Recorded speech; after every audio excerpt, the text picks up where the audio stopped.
Salut à tous, dans cette nouvelle vidéo, on va parler mode papier. Alors le mode papier, d'abord il faut l'activer dans votre vue. Je vais faire CTRL 1 pour revenir en vue du dessus. Voilà. Et on va voir que le mode papier est distinct du mode dessin. Je vais remettre mon mode dessin en vue du dessus ici également. Et je vais me mettre proche de mes projecteurs. Je vais vous expliquer pourquoi après. En mode dessin, vous avez l'affichage exact que vous allez avoir dans vos impressions papier. Et c'est ici que vous allez pouvoir gérer toutes vos impressions papier au niveau des affichages. Si je sélectionne des projecteurs sur ma CERS, dans un ordre précis, ce que je vais vouloir faire, c'est par exemple donner un numéro de circuit à mes projecteurs. Donc je vais aller dans séquentiel, circuit, et je vais donner un numéro à ma machine.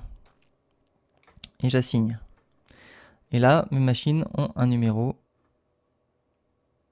bien à elles. Ce qui va m'aider à retrouver mes machines quand j'aurai ma machine 101, 102, 103 qui ne marche pas. Mais c'était surtout pour vous montrer que les petits cartouches ici, ils évoluent aussi. C'est-à-dire qu'on peut modifier les valeurs et les informations selon les informations qui existent déjà dans le projet. Maintenant qu'on a fait ça, on va pouvoir voir que le tracé du mode dessin n'est pas forcément lié au tracé de la présentation papier. Donc je vais pouvoir sélectionner un projecteur, activer les modifications et le déplacer sans le déplacer dans la vue et dans mon rendu. Ce qui va me permettre de décaler un petit peu, de les mettre en perroquet, si, voilà, de les refaire une rotation si je veux vraiment qu'ils soient anglais comme ça quand ils vont me les préparer. Et ça me permet donc de préparer mieux mes plans. Je vais annuler. Et maintenant, on a également la possibilité de faire ça avec les petits cartouches. Ce sera plus explicite ici. Les cartouches qu'il y a ici sont appelées annotations. Si vous sélectionnez tous vos projecteurs d'une même barre et vous faites sélection annotation, vous allez pouvoir les modifier. Là, ce que je voudrais, c'est les modifier un par un. Donc pour ça, il faut que je double-clique sur l'annotation et je vais pouvoir cliquer sur les modifications et la déplacer. Une fois que la modification est activée, vous n'avez plus besoin de le refaire.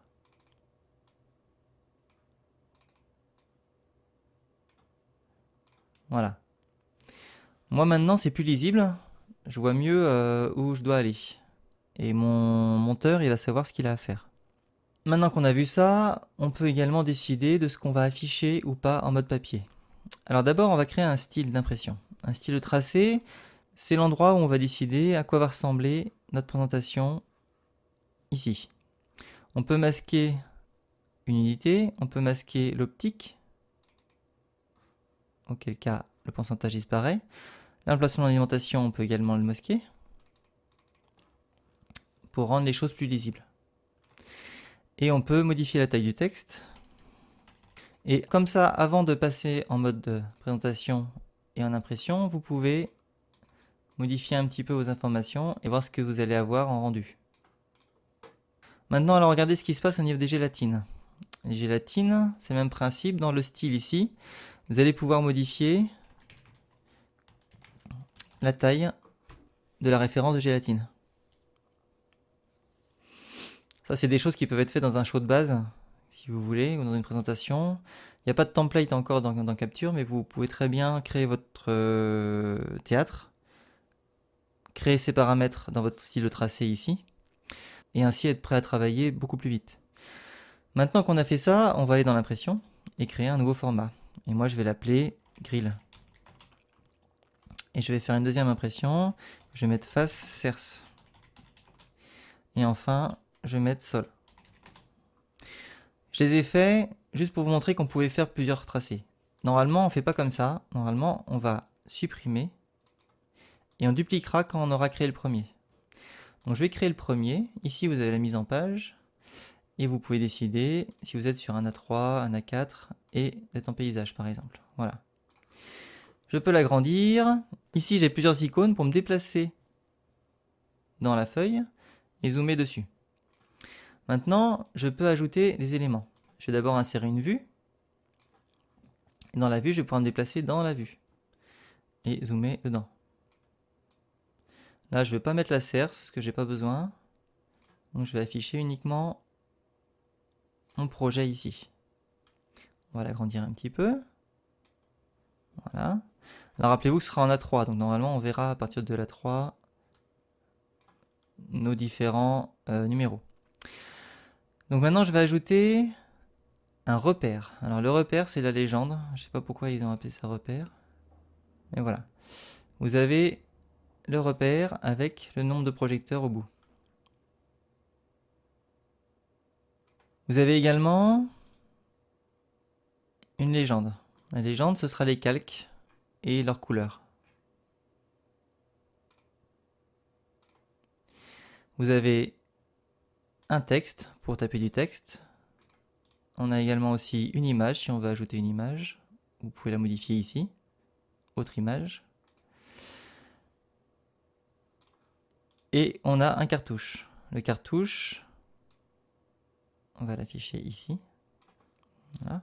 Je l'ai mis en très gros, mais on peut le mettre beaucoup plus petit parce que on va pouvoir aller dans Dessin, Projet, et ici il y a les informations du projet. Je vais appeler Tuto 1 et dessiné par Alex, par exemple. Voilà. Maintenant, je retourne dans mon projet et je vois que j'ai Tuto 1 et Alex ici. Vous voyez qu'on peut le faire beaucoup plus petit. Ça n'empêche pas la lisibilité du texte. Quand on est sur la vue ici, on peut changer la vue ici, pour passer sur une vue de face par exemple. On peut également modifier le style de tracé, nouveau tracé. Donc c'est là que vous allez afficher plus en détail vos informations. Et vous pouvez décider quel jeu de calque vous allez mettre. Si je veux que le grill, pour supprimer les informations qui sont dessous, voilà. Maintenant qu'on a terminé ça, on va dupliquer notre grill et on va l'appeler sol. Et sol, on va lui mettre un jeu de calque différent ici. Il va être sol. Voilà. Avec les mêmes informations.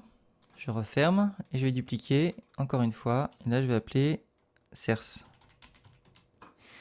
Pour faire cela, il va falloir créer un nouveau jeu de calque. Je vais créer un calque CERS.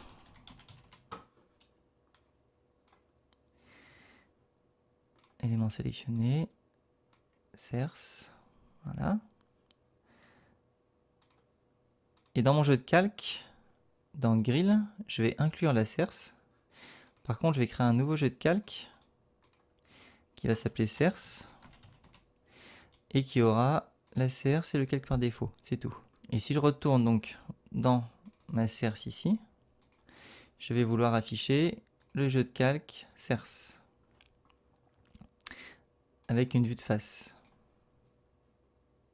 Je vais me décaler dans ma vue, zoomer un peu. Voilà. Là, je me retrouve avec ma face. Je vais supprimer la face de mon calque. Pour ça, j'ai juste besoin de retourner ici et d'inclure toute la face dans Grill. On rouvre l'élément. Voilà. Et on peut envoyer tout ça pour construction. Voilà pour imprimer des plans. Je vous retrouve pour parler des informations.